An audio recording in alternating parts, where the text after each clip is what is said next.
Thank you very much. We're trying to get it on screen. So you can see me? Okay, great. We can see you. Okay, this is not moving though. 1 second.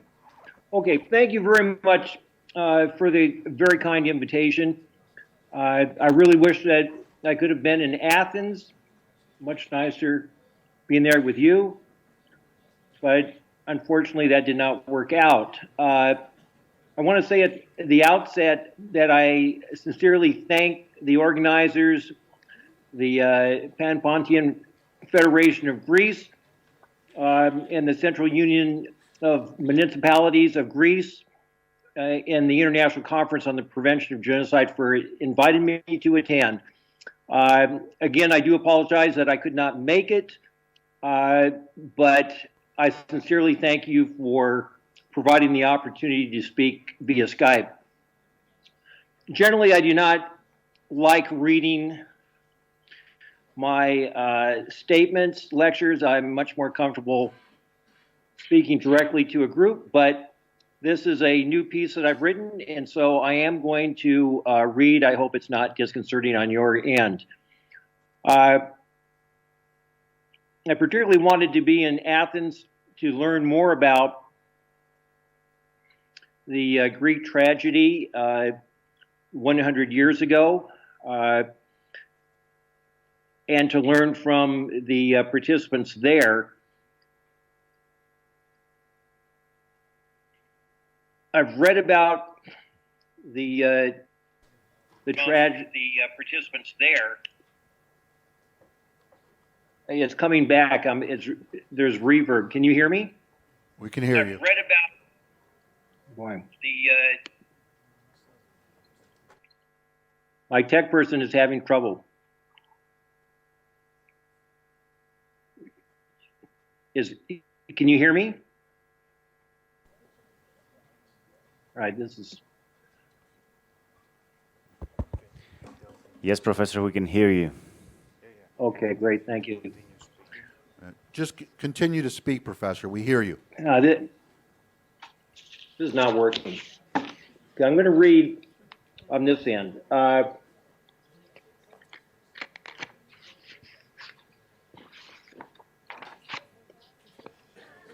Initially, what I would like to say, and this is not the crux of my talk, but I would feel remiss if I did not draw everyone's attention to what seems to be an indisputable fact, and that is, if the people of the world fail to staunch and reverse climate change, then everything that we say today and do tomorrow is likely to be moot. I've spent a lot of time, in fact, the past 15 years in Sudan, addressing the Darfur genocide and the genocide of the people of the Nuba Mountains and the recent war up there. And I can speak from personal experience of actually seeing parts of the Sahara actually encroaching upon both land that was set aside for farming and land that was being used to graze animals, turning to sand. Each time I go back, people are interested in showing me where the sand is encroached. And my main point here is not, obviously not only is the climate change going to impact food production, water, but it's going to create conflicts all over the globe. And so if this is not addressed, and I think this is I think this is the major issue that we face today, and it's tied to obviously the issue of crimes against humanity and genocide, because when people start fighting for land, water, food across the globe, everything else is going to fall by the wayside. And it seems like there are not enough people addressing that today, and I hope to see that changes soon. And from what scientists are saying, we don't have that much time. I also want to make another comment before I get started on this talk, and that is, oftentimes it's easy to overlook crises in the world today when we're talking about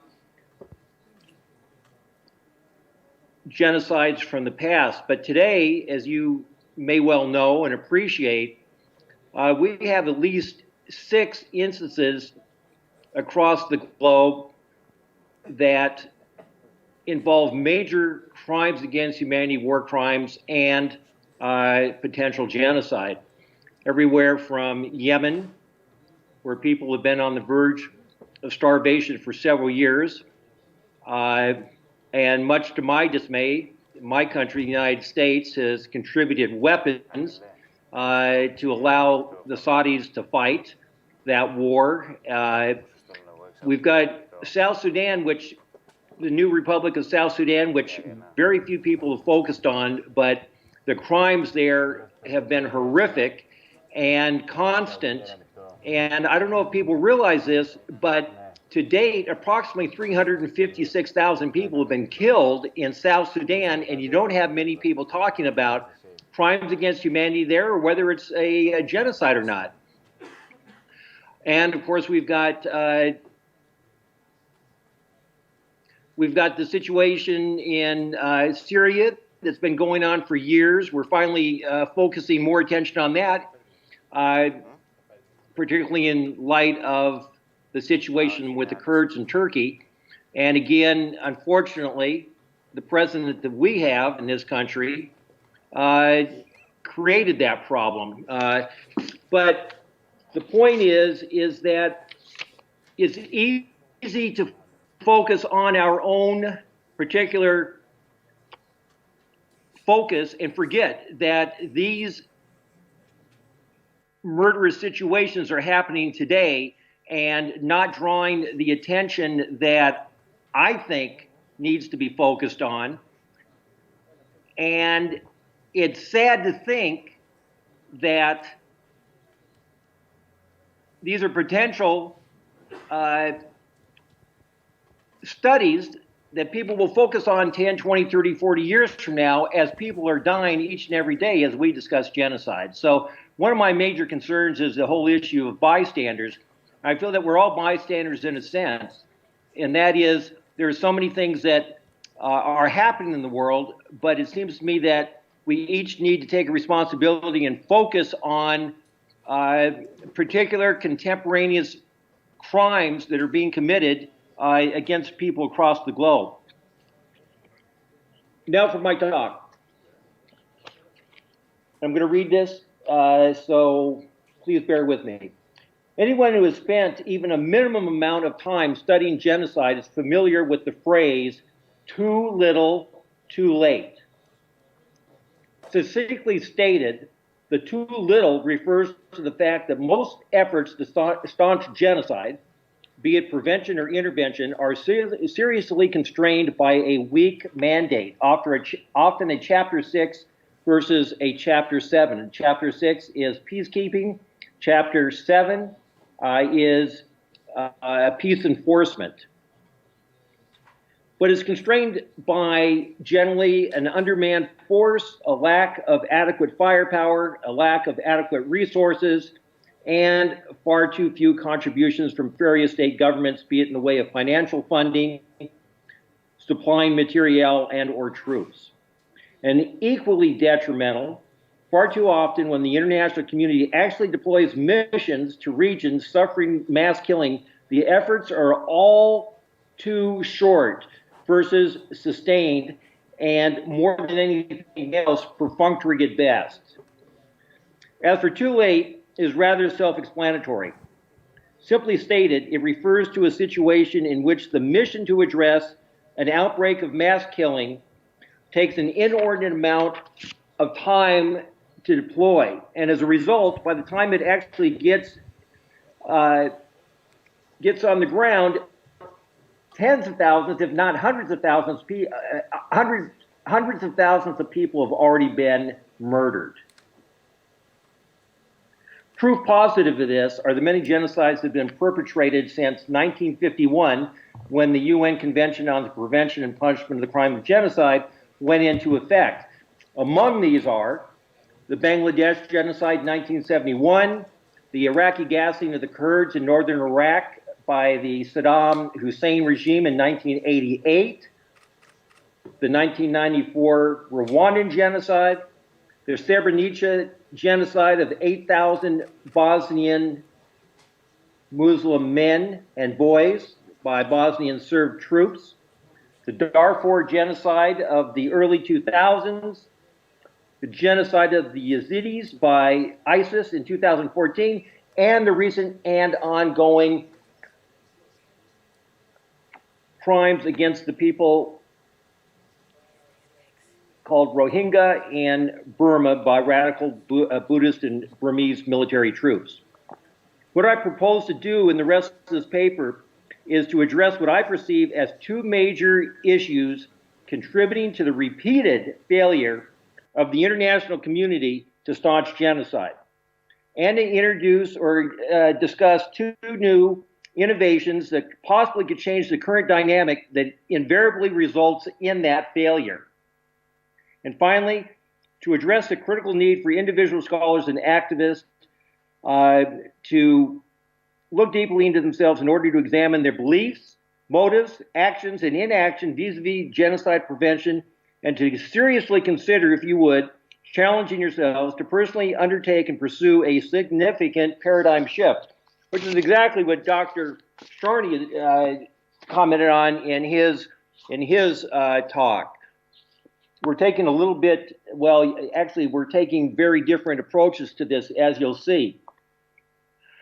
What I'm about to raise, the issue that I'm about to raise, may well find many not only uncomfortable, but possibly, to borrow a religious term, a case of heresy in regard to the issue of genocide.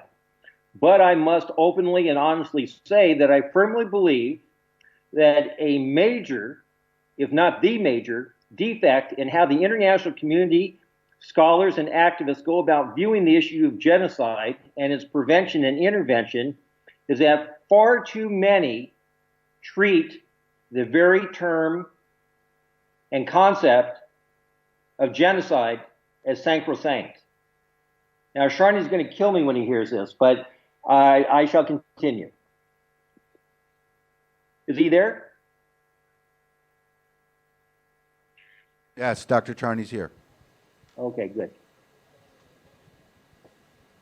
More specifically, I believe that the term and concept of genocide are they're often perceived and treated as if they are something verging on the sacred. In that regard, I ask you, is that not why genocide has variously been described as the crime of crimes? Is that not why, for example, ethnic cleansing and crimes against humanity are more often than not considered by many to be lesser crimes, or crimes of a lesser magnitude than genocide? Is that not possibly why we have a UN Convention on the Prevention and Punishment of the Crime of Genocide, which was adopted by the UN General Assembly in '48 and entered into force in January 1951, but to this very day, as we approach the year 2020, there is no international convention on crimes against humanity. Because of the above, I genuinely think and believe that neither the international community nor most scholars of genocide or most anti-genocide activists are fully awake to the realities of the world when it comes to halting mass murder in whatever form it takes, be it ethnic cleansing, crimes against humanity, or genocide.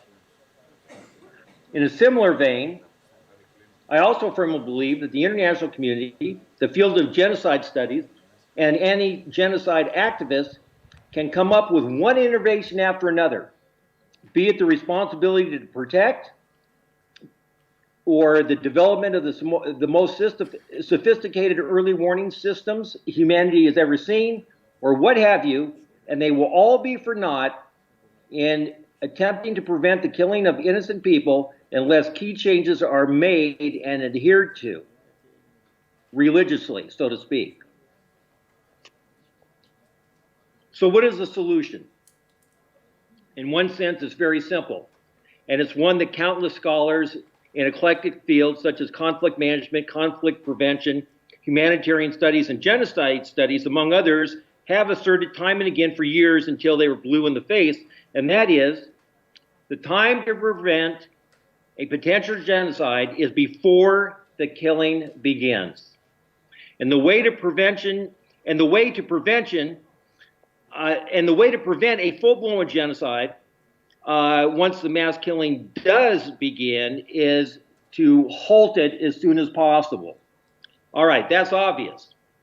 In other words, preventative or prophylactic action must be taken as soon as one group is A, deemed to be and or targeted as the other by another group or government, B, when they're systematically ostracized, C, when they're systematically disenfranchised politically, economically, culturally, and socially, and D, way before the members of the target group begin to be rounded up and forced into concentration camps, and or the leaders of the targeted group are rounded up and either imprisoned or killed.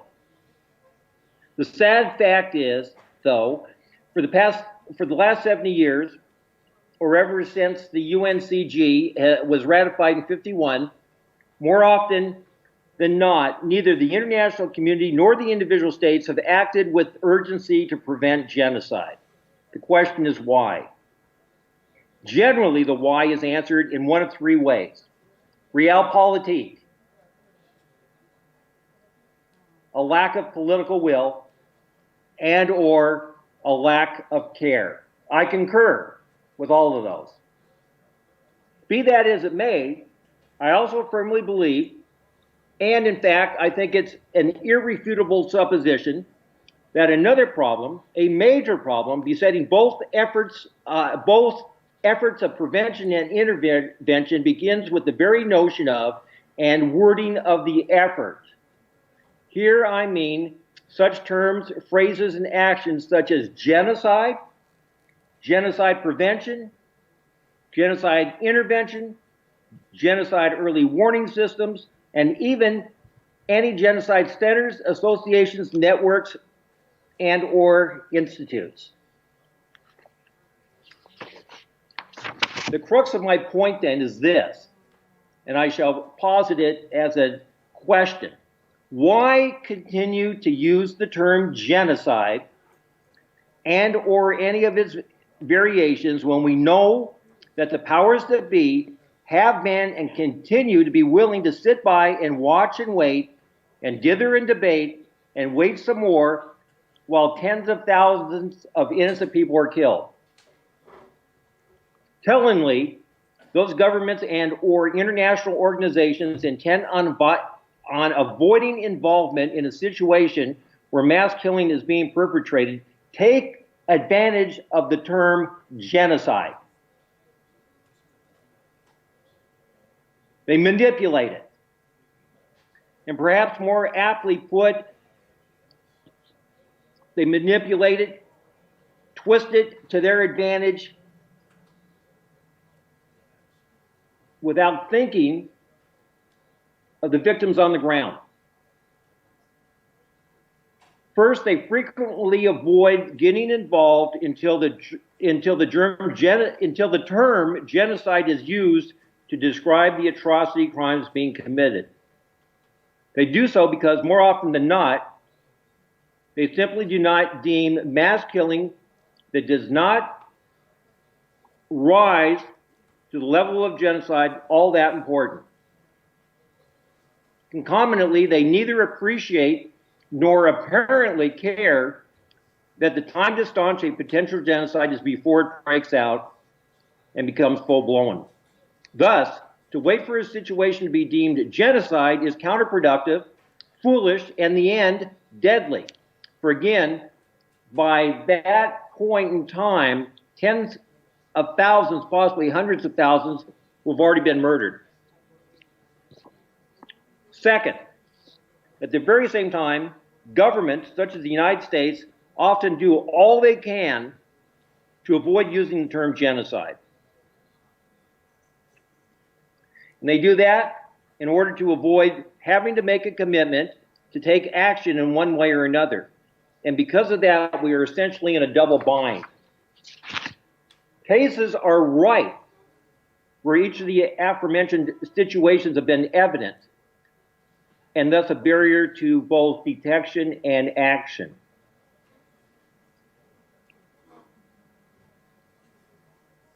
Classic case is that of the 1994 genocide between April 6th and July 4th, 1994, during which an estimated 10,000 people were slaughtered a day, while the United States, during the Clinton administration, did everything in its power on the UN Security Council to first attempt to shut down UNAMIR, the mission, the UN mission, and when that failed, the U.S. did everything it could to prevent the deployment of additional troops to reinforce that mission. Those 10,000 people who were murdered each day were neither being murdered in gas chambers nor by machine guns, but with ordinary farm implements such as machetes and hoes. With a decent-sized UN force, the genocide heirs could have been stopped cold. Instead, they continued to kill day after day after day. By the time the 100-day genocide had been brought to a halt, somewhere between 800,000 and 1 million people had been slain. More specifically, and you may have already read this or heard this, but I think it's worth mentioning, at a press conference briefing on April 28, 1994, Reuters correspondent Alan Elsner asked the U.S. State Department spokesperson Christine Shelley, and I quote, "Could you comment on whether what is happening in Rwanda could be genocide?" End of quote. Shelley responded, quote, "Well, as I think you know, the use of the term genocide has a very precise legal meaning. Although it's not strictly a legal determination. There are other factors in there as well. When, in looking at a situation to make a determination about that, before we begin to use that term, we have to know as much as possible about the facts of the situation." And basically what she's saying, essentially what she's saying is, the U.S. government is not doing anything to pressure the Permanent Five at the UN Security Council, not pressuring its allies, not looking towards what it's going to do to halt the killing until they can ascertain whether genocide has been perpetrated or not. Continuing, she said, "We have every reason to believe that acts of genocide have occurred."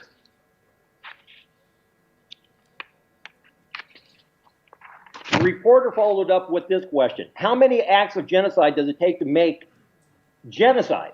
Shelley responded, "Alan, that's just not a question I'm in a position to answer." Elsner, the reporter, then asked, "Well, is it true that you have specific guidance not to use the word genocide in isolation, but always to preface it with these words, acts of genocide?" Shelley responded, "I have guidance which I try to use as best I can. There are formulations that we are using that we are trying to be consistent with. I don't have an absolute categorical prescription against something, but I have the definitions. I have phraseology which has been carefully examined and arrived at as best we can apply to exactly the situation and the actions which have taken place in Rwanda." Now, some 6 weeks later, on June 10th, 1994, this is now April, May, June, this is the beginning of the third month of this genocide, and again, 10,000 people a day roughly, are being killed. David Rawson, the United States ambassador to Rwanda, was asked during the course of an interview whether the U.S. would describe the killings in Rwanda as genocide. And he replied, well, genocide is a word that carries an enormous amount of responsibility. As a responsible government, you don't just go around hollering genocide. You say that acts of genocide may have occurred and they need to be investigated. He insinuated that the U.S. deemed crimes to be a case of genocide. No, he insinuated that should the U.S. deem the crimes to be a case of genocide, then voters would naturally assume, and not happily, that meant U.S. troops would be deployed to Rwanda in an attempt to halt the genocide. Then, on May 1st, 1994, following a meeting at the Pentagon, U.S. Defense Department officials issued a memorandum delineating the focus of the discussion, which included in part the following warning. Now, this is May 1st, 1994. Be careful. Legal at state, meaning the Office of Legal Advisor at the State Department, was worried about this yesterday. He said a genocide finding could commit the United States government to actually do something, end of quote. This is an example of the U.S. government's response to the unfolding genocide in Rwanda and its dereliction in honoring the U.S. ratification of the UN Convention, not to mention the moral imperative to save lives of innocents in mortal danger. And my point is, this is not an isolated incident in the annals of U.S. history in regard to the 20th and 21st centuries. Indeed, we saw similar situations prior to '94, for example, during the 1971 Bangladesh genocide. Nixon and Kissinger supported that genocide, virtually gave the green light. And then again in 1988, during the gassing of the Kurds in northern Iraq by the Iraqi regime of Saddam Hussein. And we saw it again in the aftermath of 1994, both in Darfur in the early 2000s and then the early years of the massacres of the Rohingya in Burma in 2017. Now, this is interesting about the conflict in Burma, which is, as you well know, is continuing, unfortunately. The conflict in Burma erupted in October 2016, and a full year later, the situation was still being referred to as a case of ethnic cleansing by both the media and the U.S. government. Nearly another year would go by before the United Nations on August 27, 2018, asserted that the military leaders of Burma had to face genocide charges as a result of their actions against the Rohingya. It was only then, really, after this situation was deemed genocide, that the United States, for example, really became exercised about it and began to apply pressure on the Burmese government.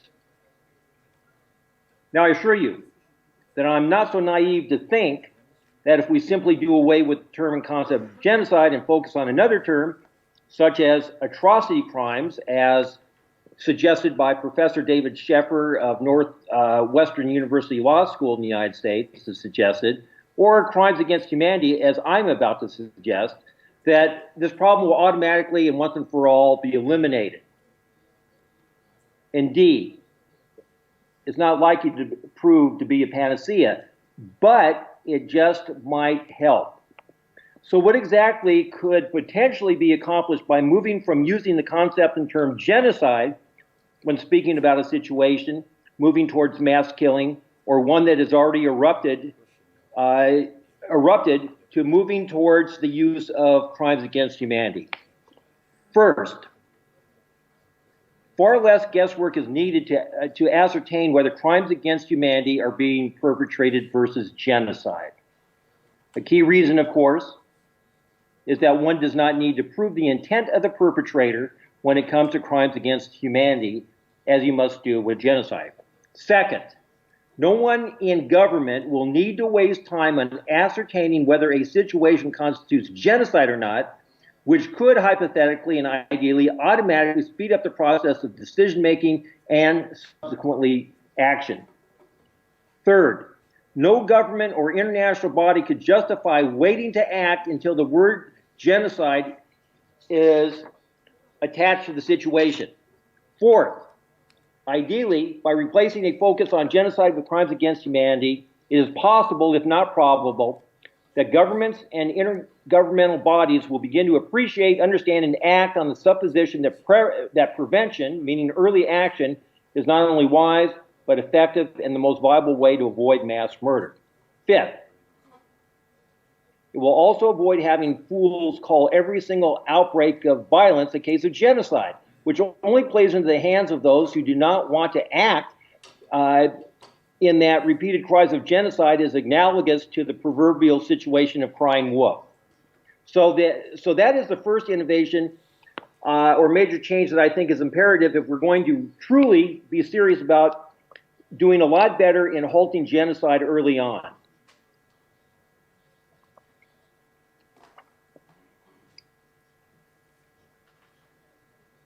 Now for the next one.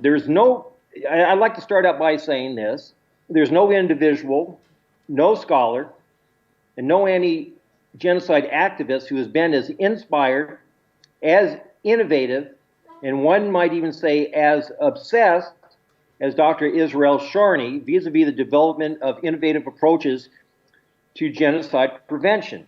Indeed, there's been no single individual, be it scholar or anti-genocide activist, who has put in such sustained work, well over 40 years, in developing new ideas, approaches, and mechanisms as Dr. Charny. And of course, we heard the latest today.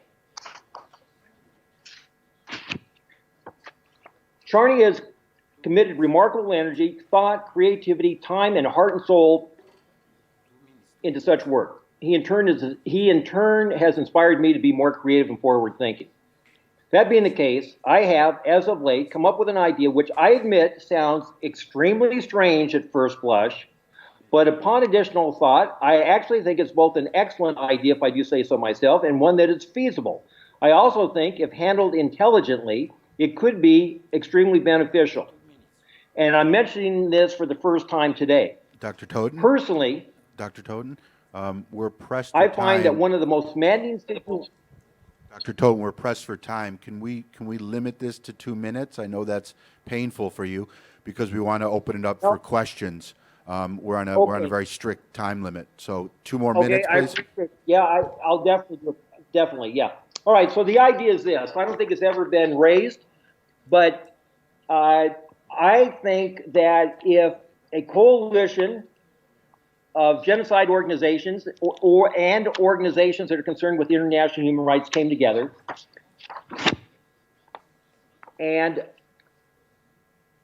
hired a group of lobbyists to lobby first Capitol Hill, to go in to talk to members of Congress, to go to the executive branch and speak to the vice president and the president. Now, these are lobbyists who are paid to get things done, that there might be a way to gain more traction in regard to these situations that crop up and slowly but surely slouch towards genocide. Now, I'm going to do this quickly. As you can imagine, there are many corporations, and I'll mention just a few: Google, Pepsi Cola, United Airlines, Microsoft Corporation, Amazon, ExxonMobil Corporation, and Goldman Sachs, who have lobbyists in Capitol Hill. But there are also non-governmental organizations: National Taxpayers Union, Natural Resources Defense Council, Environmental Working Group, Earth Justice, Amnesty International, USA, American Civil Liberties Union, and Bread for the World. They all are on Capitol Hill. Lobbyists are working for them and pushing their issues. It's one way to get in and not only see members of Congress or the executive branch, but to put pressure on them. I don't think it's been discussed before. I think it would be something that goes beyond some of the fine groups that have been organized over the past 20 years, and mainly because of Darfur. But the group of Stand, and which is a group of students that's become extremely active and very innovative, but they don't have the clout on Capitol Hill that you need to get things done. Thank you, Dr. Totten. Dr. Charny wanted me to talk about my... Dr. Totten, we wanted to open up for questions now. I'm Okay, very let's sorry No problem. Hey, to curtail your presentation because it's packed full of important ideas, and we greatly appreciate it. We'd like to open up for questions now. We have time for 2 questions. Okay. This gentleman here. Your mic's coming. Thank you, Professor Totten. I would just like to clarify what you proposed. You proposed if we stop using the word genocide, if I understood it well, and replace it with crimes against humanity. But looking at politically, I don't think that any government would do anything different than they're doing with by taking advantage of genocide in order to prevent crimes against humanity or crimes of genocide. They would act the same way. They will be saying again that we will have to see if actually crimes against humanity are being done. So, I mean, this is something that can be examined. I hate to be ruthless here, but the question, please. Okay, but I do not think that it would work. Okay, I appreciate that, and I think a lot of people probably say that. But the point is, my point is that crimes against humanity are very easy to ascertain. As I said, as you know, the real problem with genocide is the issue of intent, and it takes all day. It takes many months, it seems, sometimes years to really ascertain intent. But with crimes against humanity, there's a whole list of crimes that come under crimes against humanity. One would be, for example, forcing people from their homes. Well, that's obvious right away. If it's a group of people and they're being forced across the border, such as Rohingya, 370, I mean, close to over 1 million people, is evident right away, is evident within weeks. So my point is a government or an intergovernmental organization could not say that they need to go do an investigation. It's in front of our eyes. People are moving. They're creating problems in Bangladesh. They're living there without water, food, etc. That's just one example. Another one from South Sudan, and I'll make this fast, is that rape is a crime against humanity. Gang rape is a crime against humanity. Every single day, it seems, rape is being perpetrated against girls and women. The evidence is there. The women are going to hospitals. They're trying to get away from the situation, crossing over into Uganda, into the DRC. Again, an investigation doesn't need to be undertaken. The evidence is there. And what this would do is that it would short-circuit this whole issue of needing an investigation, thinking about whether it's genocide or not. It wipes that off the map. So we can find out right away, is a country going to do something? Is the UN going to do something? Or is it going to be hypocritical? It's going to get it down to the bare bones. That's my point. Thank you. One more question? One other question?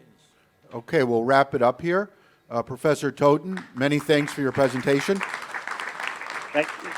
Thank you. And it's nice to have you launched into here from Arkansas. So back to you. Thank you. Thank you.